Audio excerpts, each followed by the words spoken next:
Good morning, my dear. What's good about it? No, Well, I'm it's just good. kidding. I'm All kidding. right, I'm here we kidding. go. See, It's uh, not. It's cold. It cold. gets. It gets dark early in the day. It really freezing. I'm telling you, what is it? What? It's like 42 degrees It's or not. something. It's It's, freezing. it gets to be 20s here at some point. What is that? 42 degrees Oh, and raining. It's freezing. I'm telling you. No. Okay, so here we go. Just weak sauce Yeah. anymore. My wife has a channel called No More Gatekeepers. No more gatekeepers. Right. Now, basically, it's a Bible thumper channel, okay? But, what?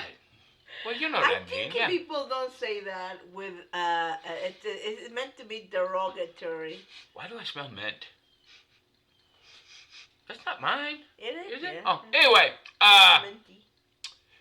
it used to be a thing when I was studying history in college. You know, the professors would always say, the winners write history. So true. It's so true. It absolutely is. But not anymore. We're on a precipice, or however you want to say it. I like the fancy term. We're in the middle of a paradigm shift. A paradigm shift, yes. Fancy. Now, what you are seeing is the difference between half-wits and intelligent people. And education doesn't make you intelligent, believe it or not. The will to find out the truth. Now, who controls the information is in charge, all right? Now, and that's the miraculous thing. It's in the church, who controls the message? Well, the people that stamp the numbers in the Bible, chapter and verse.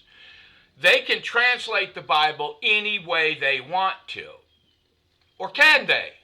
Because now you have access to a freer, more mature internet, and you can find out different things. Back when I was studying, if I wanted to study something, I had to buy a book. And then that book would lead me to another book, to another book. It was a never-ending story until I figured out what I wanted to figure out.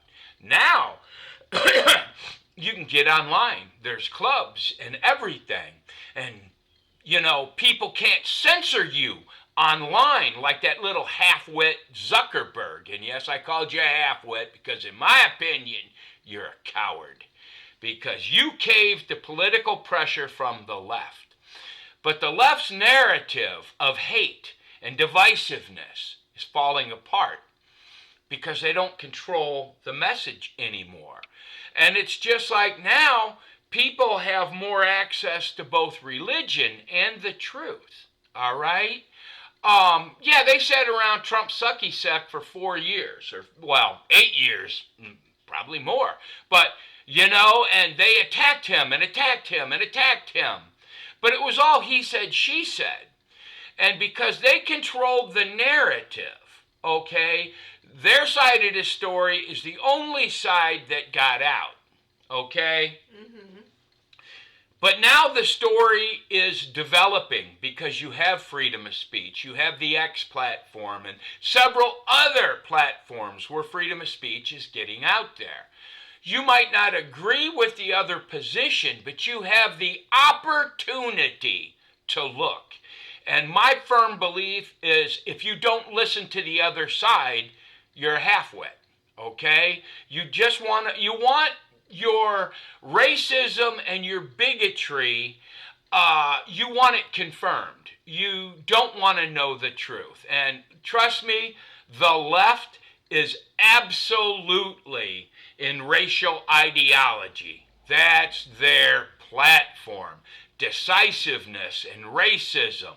That's what the left brings to the table. Now, when you get to the church, they're protecting their message, which is not true, okay? Because now we don't need the gatekeepers. We have an internet, and we can look, okay? And, you know, it's like my wife gets irritated when I say this, but when you look at Paul, I look at Paul differently than most people because I figured this out like 20, 30 years ago. Paul was an administrator.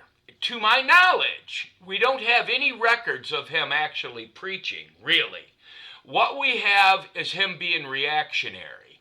People in churches, and churches were basically in people's houses back in the day, okay, would write him letters and he would react to the letters. Now, the problem with that is we don't have the original letters that were written to him. So it's really hard to understand what Paul meant. But when you get a dishonest preacher up in front of the pulpit with chapter and verse, he can use chapter and verse to justify anything. This sounds like that, right? So therefore it's the same. Well, this sounds like that until you read the whole phrase, right? And different translations of the Bible, little certain words. It doesn't change the meaning at all. It just changes the delivery. Like, no one ever said women were just to make sandwiches and couldn't participate in church. Because in Jesus' disciples, he had women. All right? Now, you guys like a lot of women, but you guys like to kind of hide that message, okay? It's like the Democrats and the mainstream media, which is really no more. You can't just keep preaching hate in this environment and expect to survive, all right? I think that the Democratic Party and the church are on the same precipice right now, okay? You have misled people for generations, all right? How did you mislead people? Well, you controlled the message, and you lied. You literally lied. And now we know you lied. All right? And I think here in the next few months, you're going to see a great shift. The church gave up on society. All right? They decided to go inside and lock the doors. You don't get in unless you're a member or you're a church-going person. They know you. It's not easy to get into a church these days. You should try it. But yeah, I think that we're going to come to a precipice both in the church. And it's like Doug Wilson. He slipped one time and he said, well, if we teach that, how do we control the message? That's just it. You're not entitled to control the message. Yeah. Right? I mean, freedom of speech, actually, believe it or not, is a double-edged sword. It is. So, one thing that I found on the Twitter things is that the white supremacy, okay, I'm gonna say this is alive and well among certain Christian churches. Oh yeah. Okay. And it's good that we know this. Okay, it's good that we know this. Our job as Christians is to weed out this evil out of our ranks. And unfortunately, I don't know if you go to, for instance, you gotta do it the other way. Yeah, it's backward. Ah, there it is. I do that with my hair all the time. Yeah, see, look, I keep wanting to go that, but no, it's that way. I keep grabbing the wrong side even. All right, let me tell you how about it. Ah, there you go. So, okay, there's a couple people online. Josh Webben, I think is his name. The one that calls Jewish people parasites. Oh, man. Make sure to tell you that people from Haiti, average IQ is 67, and all of that, and some Stone Choir also. They're white supremacist people. They call themselves Christians, and they're white supremacists. Okay. Now, before X was managed by Elon Musk, they would have been silenced by Twitter. Okay? They would have been quiet and boom, done. Well, what happens is this sort of snake stays hidden in the shadows when that happens. They are emboldened now to say all these disgusting, evil things out there. And it's a good thing. Because if you are a member of that congregation, if you know that person, and you are a true Christian that loves the Lord like you're supposed to, you look at that stuff and you go like, I can't be in the church where that guy is.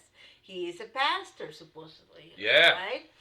Anybody that responds to his messages with amen and yes, thank you, brother, also you look at that guy and go like, yeah, no, I don't want to be associated with that person, that person, that person. Now, that's how you weed out the weirdos from. Eventually, they will be silenced because nobody will follow them. Hopefully, Right. and that is the double-edged sword. Now, we should totally have freedom of speech because that way we're able to see who truly is a Christian and who isn't. It's like Doug Wilson plays a really good game of trying to ride the waves in both sides, but he's also a little bit of patriarchal, all this other stuff. And he's a any Christian that can tell that tells you that it's okay to beat your children. I'm already on the edge, on the ledge for that guy. So it's a good thing that we have this now, so that we can see who's who in the zoo, so to speak. Yep. And you gotta have it. You have to have it because we evidently, unbeknownst to a lot of people, we've been harboring in our churches. Yes. Nazis. Absolutely, yeah. Somebody put out there. Okay, sorry, but somebody put out there that the reason that Hitler killed all these Jews is because he was trying to protect. He was such a good Christian. He was trying to protect Christianity. And look, ignorance. People have lied about Germany. Since 1945 till the end of the war, okay? Everybody wants to blame one man. It was not, all right? Look, back in 70, let me tell you a real quick history story here, okay? This is what happened. In 70 A.D., Rome conquered Jerusalem, and as a joke, they kicked the Jews out, and they renamed it the province of Judea. It was just a joke, okay? And the Romans, it was an insult by the Romans. But the Jews got kicked out, and they went all over Europe. Well, what do Jews do? They stick together, and they support each other. So, by the time World War I rolls around, these Jews have been for well over, 1,000 years, they've been in Europe making money through the Middle Ages, and it wasn't the first. The Spanish Inquisition started out as a persecution of the Jews, okay? And anyway, so it goes on, but by the time World War I started, the Jews were really rich people, and they owned A.G. Farmer and all these ammunition plant companies. And where the hard feelings between the German people, okay, and the Jews came in was Germany was not beat on the battlefield. No victorious troops ever marched through Berlin. The reason the war ended was because the rich Jews just said, enough is enough. We're not giving you any more steel, no more ammunition. We're done, right? So therefore, Germany had to seek a very horrible peace treaty, and it caused enormous. You have to blame somebody for your loss because you weren't beat in the field. So they chose the Jews. Now, Hitler capitalized on the bad feeling, but no, the Germans were willing accomplices in all of this. The vast majority of the Germans were willing accomplices in this genocide against the Jews. Hitler just used the Jews to unite the people, somebody that we all hate, right? I mean, so you can't just blame one man. All right, so the hatred of the Jews goes all the way back. And look, you guys are allowing the media to turn this around on you again. You're giving sick, perverted children on college campuses. From the river to the sea, Palestine has never been self-governing. All right? Now you have the Jew-hating appearing in the church. Why? Because it's real easy to get a Christian. They have a long history of hating the Jews. right? So it's real easy to get Christians to hate the Jews, so you're uniting around that. It's a cesspool, both in the Democratic Party and in the churches. It's horrible. And it's a book that it's a play out of the book of the Nazis that the Democrats have been using. Give them an enemy so that they can unite against it behind. I heard a cat meowing. Yes, I did too. Call him again. Huh? Call Sammy. Sammy! Sam! Waiting for the cats. But look, friends, it is what they had done. I mean, I know they feel like sometimes all roads lead to Donald Trump, but it's the truth. Yeah. The Democrats gave their people an enemy to fight. Okay. Yeah. Someone to stick behind and say, he's the reason your life is not as good as it could be. He's the reason you're not happy. He's the reason every X, Y, and Z. And so you have, imagine, in this day and age, with all the availability of communication that we have, you have people that are deranged thinking that Donald Trump is a Nazi. Now, crazy. And so imagine now. His daughter and his son-in-law are Jewish. Put your thinking cap, friends. Yes. Put your logical mind on and think back to the Second World War. These people didn't have the same means of communication that we did. They trusted their newspaper, and if the newspaper said, they had no reason to think that their trusted news source, right, would lie to them. And it's like my wife was getting to the point. Let's take The View. Those are the most hateful women on TV. They're horrible creatures. Now, that's just our opinion. You might have a different one. You might be a fan. These people are horrible. All right? Yeah, rude, mean, they lie. They promote hatred. That's all they do. And I just can't believe that anybody would watch that stuff. They do. And look, the message of Christianity, the message of Jesus Christ should be love, not hate. It's love. Yeah. I mean, it boils down to all of that. And I mean, even Paul says, I could have all the prophecies, all the things and that, but if I have love, if I don't have love, I'm nothing. Let me tell you something. They're using these foreign wars to distract you, okay? Like the Ukraine, it doesn't concern us, in my opinion. From what I understand, both political sides support the war. I mean, Trump wants a peace of some sort. I don't see how that's going to. Maybe he's got a plan. I don't know. But you guys turn terrorists into heroes, rapists, murderers, all right? Hezbollah, Hamas, this whole 9 yards, they lie to you. Now you have a civil war in Syria. The Syrian government is getting ready to collapse, all right? And, you know, you have 3 people, it's like 2-3 days ago, 3 people outside of Chimney Rock froze to death living in tents because our government doesn't care. Our government, Joe Biden and FEMA, don't care. 3 people froze to death right here. We don't have money to give these people trailers to live in to make it through the winter. You understand that? But we have billions of dollars to send to foreign wars that mean nothing to us. Yeah. Yeah. And I mean, think about it, right? These people are... Yeah. You know, I mean, Arthur, you got to start cleaning up your own house before you can try to clean up anyone else's house. Here's the thing. You go to church, right? And they always ask for prayers and stuff. So, you know, there's an earthquake in Turkey. And I told them, could you pray for those victims over there, right? And think it was, no. And they put a caveat on it. Basically, them heathens over there, even though they're not Christians, this might lead them to convert. Like, that is not the Christian message. We're to love everybody. Right? It's, oh my gosh. I think it's just people don't understand how privileged we are. Yeah. To be Christians, okay? There is a privilege there. Yeah, there is, yes. That comes with knowing Scripture, knowing the Bible, knowing all these things. Because then You have to be responsible for what you say and the message that you give.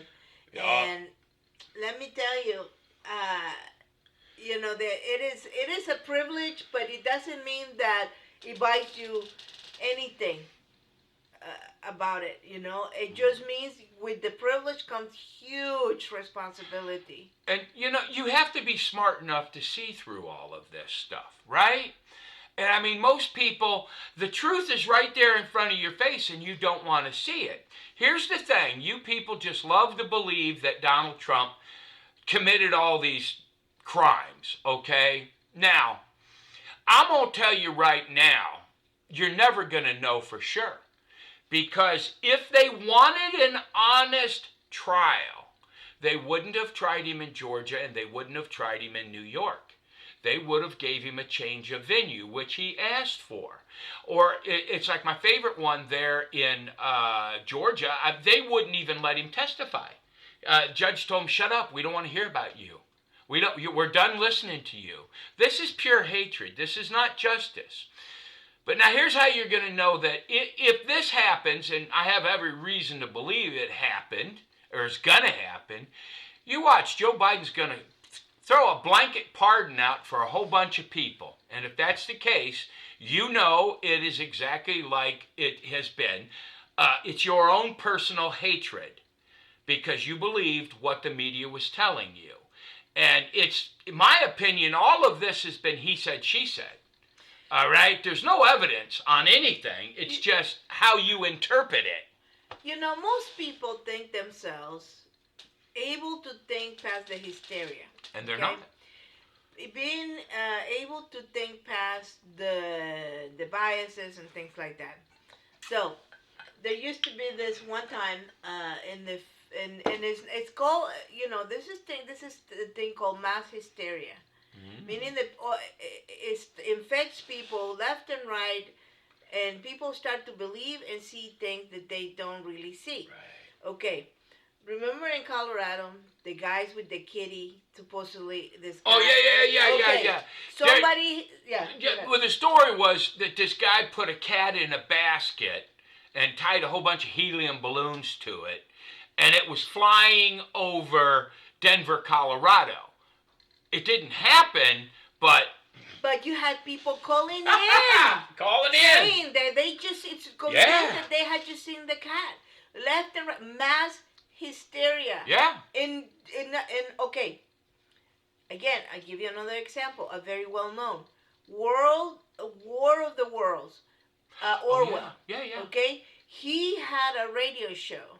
And he was talking about, and they did it like a play about the War of the Worlds, the invasion of the aliens and stuff like that. Just Google it. Yeah. Okay? People were hysterical. They were freaking out. We were being attacked by aliens. You people think themselves they think they're beyond that. We are not. We have been fed again and again all kinds of flawed information, and people in the know how to manipulate the psyche of the human beings. Mass hysteria. Here's their latest scam. Okay, that was his name, Joaquin. I don't know what his last name. Jeffries. Yes, he's the leader of the Democrats in the House. Okay, he gets up there last night and starts screaming about the Republicans say one thing and they do something else. Now, look, I am on Social Security, and I am not worried.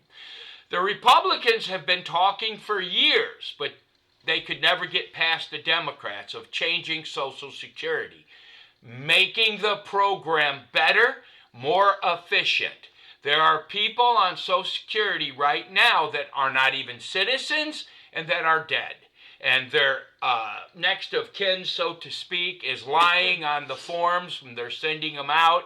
And so, I mean, this Social Security is a nightmare. So what they want to do is revamp it, all right? Your benefits, if you're legitimate, will probably go up, okay? But see, they don't tell you that side of the story. They get out there and only say what they want to say. Oh, they're talking about ending Social Security. And then here's your catch. As we know it. Yes, because it's a horrible, horrible program. And another thing. Why would anyone care about uh, changing the voter, cleaning up the voter logs, all right? Getting people off the voter logs that are not citizens, that are dead. The only reason you would not want to clean up that voter log is if you plan on cheating. Use your head, okay? Yeah, same thing with the church. If you don't control the message and convince people that they need to come there every week and drop money in the bucket, you have no power. You absolutely cannot afford your parishioners to know more about the Bible than you do. Because the first thing you're gonna do, is Right. once you get to understand You question them. yeah, once you understand the scope of Scripture, you realize the tithing Yes. is not something we're supposed to be doing anymore. No. Tithing was literally tied to the temple, which no longer exists. And so why did we make temples again and churches again? So that we can reinstitute the tithing. Jesus said the time is coming where you won't have to go to a temple and pray. Or a temple, yeah. You will be worshiping what? In truth? In truth? Spirit. Yeah. That's it. No temples. What they had back in the day was just home churches. People would get together and would read the scriptures. They would sing some hymns, and then they would talk. Right. And talk about the Bible and all of this stuff. But the point is, if you as a congregant are really, really well informed of what your Bible says, you will look at it and go like, we're not supposed to be tithing. We're not supposed to be doing X, Y, and Z. And then you look, your cattle call. No, you already know everybody in the church is a believer. That's not how you do this. You are literally supposed to go out and knock on doors. Here's the funny part, right? They have all those youth retreats. I'll pay anything as long as I don't have to do what's required of me. They have all those, when we were in one of those churches, they had a youth retreat. And then the pastor left for a week and a half or something like that on a really nice vacation with his wife to hang out with a bunch of teenagers. Okay? So, set that aside, whatever it was. Here's the thing. Every single one of those very wealthy teenagers, because you are not poor. This stuff costs money. Yeah, okay? It's not free. Every one of those very well-off little teenagers have had the gospel preached to them from the moment they were born until that point. If they have not been baptized or converted themselves into Christianity, that's a real problem in the church. Trust me. It's because your message is flawed. Yep. Two, what those youth things are pressure chambers to make these kids get baptized. Yeah. Okay. Why do you need to do that? That is something that needs to be voluntary. The Holy Spirit convicts you of saying, I need to be baptized. Whatever it is, right? But it's all a system of money, friends. Yeah, it is. Okay? And there's no reason why someone that has been listening to the gospel all their life needs to be pressured into being baptized. But, and it's the same thing with the Democratic Party. If you look right now, all these mega-rich donors are trying to secure good feelings and places in the Trump administration to help you change. Yes, they want to help it change, but they want it to change in a direction that favors them. All right? Because, like Mark Zuckerberg now wants to, I want to help you revamp the internet. Yeah, because he wants to have a monopoly on the story again. He's not stupid. He's not stupid, right? And I mean, it's like all you crybabies who don't want to hear the truth. It's so funny because you're getting off of X and going to this blue dinosaur thing where all you liberals can get together and sing Kumbaya and hate on Trump and hate on conservatives. And it's crazy, people. Look, the people that have a real following on X are not leaving X. Nope. That one professor I really enjoy and I like, she went to Blue whatever, but she made the caveat in the thing. She says, I'm still on X, I'm still on Instagram, I'm still on YouTube, I'm still on all these other things. She says, I just want to see what's going on here. How do you promote racism? I'm going to tell you how you promote racism right now. Keep everybody separate, okay? You hear these women online, oh, I couldn't be friends with a right, and all of that. I told my wife this, and she didn't understand it at the time, but now that she's lived in Texas, she understands it, right? The biggest thing to foster racism is when you have black neighborhoods, Hispanic neighborhoods, Puerto Rican neighborhoods. This fosters racism and hate. Why? It's real easy to hate someone who doesn't live next door to you. You don't see them, you don't understand them. But you take Texas where I live, right? I got Mexicans across the street. I've got black people living next to me. We're all together. And you know what? You don't think nothing of any of it. All that racism stuff. I guess there's very few people that want to buy into that in this town. But for the general part, I mean, you get here to Texas, you see more interracial marriages than I ever saw in California, in LA even, right? LA was just filled with racism and hatred. You move to a smaller town out here in the country in Texas, it doesn't hardly exist at all. Yeah. So. And it's the same thing with the church. When you lock yourselves up in that little room and pretend like you have the answer, which you do not, that fosters hatred to the Jews and everybody else who doesn't agree with you. And if you know a Muslim, ask them a question, you know. What does the word Allah translate to in English? It's God. Yeah. Anyway. Look, we're not supposed no more gatekeepers. We're not supposed. Yeah, we're not supposed to be hiding ourselves in little temples and little churches and all this stuff. We're supposed to be out there showing Christian compassion to everybody, teaching love and all that, and understanding. You know, it's funny because no matter how much I want to agree with something, when I hear these stories, it's like I'll start to look it up, or if I forget to look, my wife, you better look that up. You look it up, and darn it, it's not true. But it's up to you to be a grown-up, and it's up to you to look at the truth. And there's only one truth. It's not my truth. It's not your truth. There's one truth. You have to be really careful. Let me put it this way. Like I was talking this morning, I'm researching a little bit of history on Ephesus and all these towns of the old time. Anyways, I found this one article in, I can't remember the Biblical Encyclopedia Online.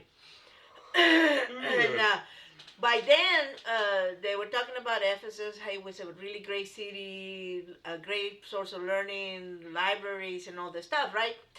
And then they say, then Paul came in the 50s and preached the gospel. And 200 years later, the whole thing was gone. As if to say, the implied message behind that is that the Christianity destroyed as a great center for learning being Ephesus. When in reality, if you really read anywhere else, what caused the problem was the gods. Yeah. Came over and sacked the whole place, okay? And then what was left over, as we were talking earlier, what they did was they took all the stuff from that temple of Artemis temple, and they reused it for churches and things like that, because waste not want not. You always did that, yeah. If a building got destroyed by an earthquake or what have you, or the pyramids, you take the limestone off the thing and you reuse it, repurpose. But if you don't do any further research, you're going to leave that particular article with the idea that the Christians had everything to do with destroying the town when it wasn't. And so this has over millennia, this particular way of looking at things hasn't changed. Yeah. We still are like that. Our news are like that. They are biased in a way, and they don't. Sometimes, okay, let me put it this way: used to be they didn't outright lie. Okay, they would just slant things in just such a way where they were still not lying, but they were still trying to guide you away. Now they just make things up. They don't care anymore. The standards are gone. And but you need to be responsible for finding the truth, okay? There's no more gatekeepers. Mainstream media is done, all right? And I have wanted them to be gone for a very, very long time, all right? And look at these idiots, man. My favorite one is protect trans kids. No, you made them trans. All right? This is like Munchausen's disease by proxy. All these women get on there and they're real proud of their transgender kid who's 5 years old. Let me tell you something. I have raised kids, and here's what every 5-year-old wants, be it a girl or a boy. They're not interested in sex. They are not. All right? My 5-year-old daughter wore what I bought her. My 5-year-old sons, they wore what we bought them. You know what they want? They want to play in a freaking mud puddle. That's it. If there's sex in that house and you convince this child something, if that child speaks like that, you need to look into these parents because something funky's happening in that house. Yeah, no. That's not a normal thing for a child to be aware of. Yeah, I agree. Yeah. Anyway, I would say God bless because we're talking on 40 minutes here. See, you talked. It wasn't me lot, this time. I swear. Lot, Somebody time it. I think it was you. I think you do talk a lot. You do? I talk a lot. Really? You should see my videos on. Oh, she'll get on there and say, I'm going to make a 5-minute video. 45 minutes later. It's nothing. Okay, yesterday I was listening to this podcast YouTube thing. The guy was a really smart young man. It was 3 hour long, okay? The thing, it took me all day to listen to it on and off throughout the day. And then, evidently, they were going to go into their Patreon page or whatever. And talk more? And talk some more. I'm like, okay, I'm good. Thank you. I'm not paying, this whole video is basically, no more gatekeepers. That's my wife's other thing, right? And but it's true. No more gatekeepers in the media. No more people controlling the message, controlling the truth, either in the church or out of the church. I believe the church is collapsing. All right? They're getting a newfangled religion now where they all get in there and sing kumbaya and happy songs, but the message is still corrupt. All right? By bringing music and dancing into the church, you're able to get a younger following, but your ministry suffers. It suffers in the fact of, you're only getting a 10-minute, 15-minute, maybe sermon, and the rest is music, which I kind of like, but it's okay. But yeah, so just remember, no more gatekeepers. God bless everybody. Toodaloo. And I still think it was you that did all the talking, yeah. Huh? It's you. Oh, see, look, right there. Thank you. No. Mm-hmm. I'm making turkey. I think you protest too much, but God bless everybody. Bye-bye. Bye.